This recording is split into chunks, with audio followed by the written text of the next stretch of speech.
ভূমি পত্তন হোৱা নাছিল কিন্তু তেওঁলোকৰ অকুপেশ্যন আছিলে তেওঁলোকৰ পজিশন আছিলে গতিকে জিলা আয়ুক্তৰ পৰা অফিচৰ পৰা আমি যদি পজিশন সাৰ্টিফিকেটটো সেই সময়ৰ পজিশন সাৰ্টিফিকেট পজিশন আছিল বুলি সাৰ্টিফিকেট পাওঁ তাকো আমি বিবেচনালৈ আমি আনিবৰ কাৰণে চেষ্টা কৰিছো আৰু ইয়াৰ জৰিয়তে এই আমি প্ৰভিন্সিয়েলাইজেশ্যনক হয়তো আৰু খুব আগুৱাই লৈ যাব পাৰিম হাই স্কুলৰ ক্ষেত্ৰত আগতে ক্লাস 8 টু হাই স্কুল আছে কিন্তু যেতিয়া ৰাইট টু এডুকেশন এক্ট আহিলে ক্লাস 8 লৈকে এলিভান কৰাৰ কাৰণে চেষ্টা কৰিছো টিউটৰ সকল টিচাৰলৈ উন্নীত হ'ব পাৰে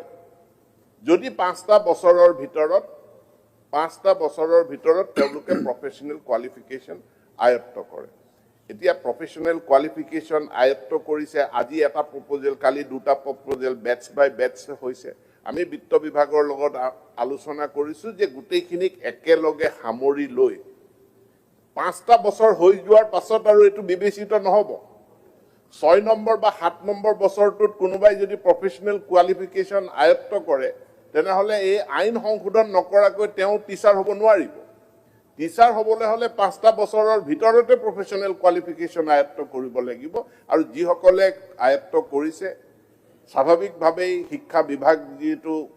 সাৰ্টিফিকেটৰ জালিয়াতি আগতে বহুত ধৰা পৰিছে যেহেতু সেই কাৰণে আমি ভেৰিফিকেশনটো কৰিবলগীয়া হৈছে আৰু কৰাৰ পাছত তেওঁলোকৰ টিচাৰলৈ উন্নীতকৰণটো হৈ যাব এই উন্নীতকৰণৰ ক্ষেত্ৰত চিন্তা কৰিবলগীয়া নাই বাকি আন এটা কথা মই ইয়াত ক'ব বিচাৰো যে আমাৰ হায়াৰ সেকেন্ডাৰী বিদ্যালয়ৰ সংখ্যা 1100 এই সংখ্যাটো আমি বঢ়াব বিচাৰিছো ইতিমধ্যে বহু কেবাখনো প্ৰায় 250 হাই স্কুলক আমি হায়াৰ সেকেন্ডাৰী স্কুললৈ উন্নীত কৰিলো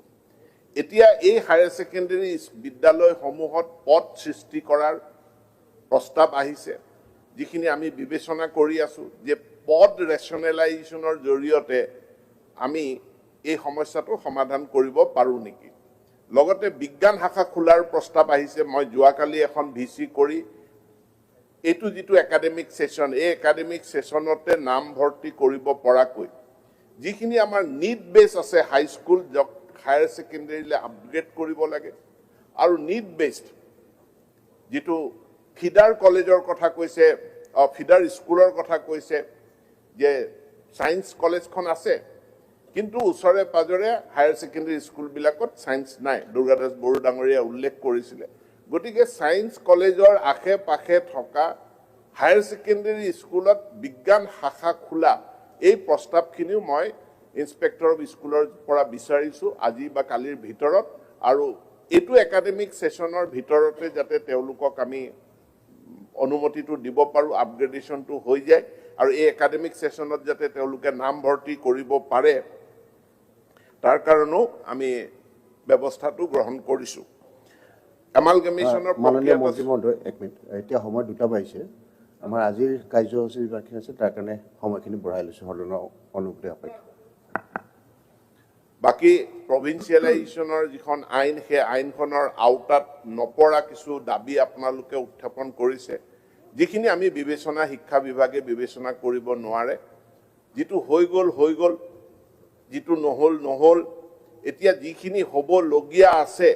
যে আইনখনৰ কেইটামান মাইলৰ পোষ্ট হাল হলনি নকৰাকৈ 1/1/2006 টো হলনি নহয় শিক্ষকজন যে তাত কৰ্মৰত হৈ আছিল বা তাত নিৰ্দিষ্ট সংখ্যক ছাত্ৰ ছাত্ৰী আছিল তাৰ এটা আমাক প্ৰমাণ লাগিব প্ৰমাণটো একমাত্ৰ প্ৰমাণ হল ইউডাইস গতিকে ইউডাইসত যদি ৰেকৰ্ড নাই তেনেহলে হেতু আমি অন্য প্ৰমাণৰ দ্বাৰা তাক আমি গ্ৰহণ কৰিব নোৱাৰো গতিকে ইউডাইসৰ তথ্য যেটো ভাৰত চৰকাৰে কৰে তাক এবাৰ কৰাৰ পাছত সিল কৰি দিয়ে তাত কোনো টেম্পাৰিং কৰিব নোৱাৰে কোনো ইউডাইসৰ তথ্য হাল হলনি কৰিব নোৱাৰে গতিকে ইউডাইসৰ তথ্যক লৈ পেলে তাৰ তথ্যৰ ভিত্তিতেই এই প্ৰাদেশিকৰণৰ আউটাৰ ভিতৰত আমি বিদ্যালয়সমূহ যিখিনি পৰে আগুৱাই লৈ যাম তাৰ অন্যথা আমি কৰিবৰ কাৰণে সক্ষম নহয় হেতু আমি কোনেও কৰিব নোৱাৰো আন্তঃগাঁথনিৰ যিখিনি সমস্যা আছে এপতকৈ সেইখিনি সমাধান কৰি ৰাখিছোঁ 2024 আমি এই কাৰ্যকালতে 4,000 এডিশ্যনেল ক্লাছৰুম আমি নিৰ্মাণ কৰিছোঁ 4,000 এডিশ্যনেল ক্লাছৰুম নিৰ্মাণ কৰিছোঁ এই 24-25 বিত্তীয় বৰ্ষটোত 395খন সেকেন্ডাৰী স্কুল য'ত 7 পৰা 8 কোটি টকা ব্যয় সাপেক্ষে নিৰ্মাণ কাৰ্য আৰম্ভ হৈছে অহা বছৰটোত পৰিকল্পনা আছে আৰু 500খন বিদ্যালয়ত এনে ধৰণৰ আমি আন্তঃগাঁথনি গঢ়ি তুলিম ঠিক তেনেকে এমই স্কুলৰ ক্ষেত্ৰতো আমাৰ পৰিকল্পনা আছে আৰু গুণগত যি শিক্ষা এই গুণগত শিক্ষাৰ ক্ষেত্ৰত আমাৰ তথ্যই গুণোৎসৱৰ ফলাফলসমূহে এইটো কথাই প্ৰতীয়মান কৰিছে যে অসমৰ বিদ্যালয় শিক্ষা ক্ৰমাগতভাৱে ই উন্নত হৈ আহিছে যোৱা বছৰতকৈ এই বছৰৰ ফলাফল বেছি ভাল হৈছে অহা 27 তাৰিখে 11:30 বজাত আমি গুণোৎসৱৰ ফলাফল মাননীয় মুখ্যমন্ত্ৰী ডাঙৰীয়াৰ ঘোষণা কৰিব শ্ৰীমন্ত শংকৰদেৱ কলাক্ষেত্ৰত এটা অনুষ্ঠান আয়োজন কৰিছোঁ য'ত গুণোৎসৱৰ ফলাফল ঘোষণা কৰিম আৰু যোৱা বছৰ যিসমূহ বিদ্যালয়ে A+ পাইছিলে সেই বিদ্যালয়সমূহলৈ 25,000 টকাকৈ এককালীন সাহায্যও 27 তাৰিখে আমি বিতৰণ কৰিম মই সকলো মাননীয় বিধায়ক বিধায়িকাক 27 তাৰিখৰ গুণোৎসৱৰ ফলাফল ঘোষণাৰ কাৰ্যসূচীত অংশগ্ৰহণ কৰিবৰ কাৰণে মই অনুৰোধ জনাইছোঁ